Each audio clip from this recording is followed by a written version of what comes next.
আমানত কাকে বলে জানেন? একদিন এক যুবক রাস্তা দিয়ে হেঁটে যাচ্ছিল। পথে সে একটি মানিব্যাগ পেল।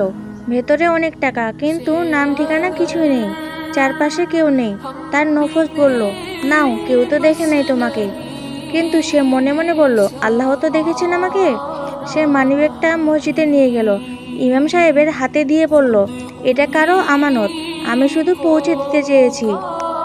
কয়েকদিন পর মসজিদে একজন বৃদ্ধ আসলো। তিনি কাঁদতে কাঁদতে বলল, এই টাকাটা আমার মেয়ের চিকিৎসা হওয়ার কথা ছিল। যুবক চুপচাপ দাঁড়িয়েছিল।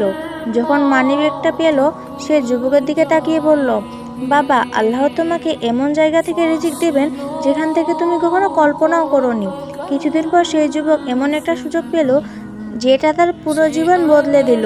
সে তখন বুঝলো, এক ফোঁটা সত্যতা কখনো কষ্ট দেয় না। ভিডিওটা বেশি বেশি মুসলমান ভাই বোনদেরকে শেয়ার করে দিন, যাতে তারা বুঝতে পারে কারো আমানত খেয়ানত করেই কখনোই সুখী থাকতে পারে না।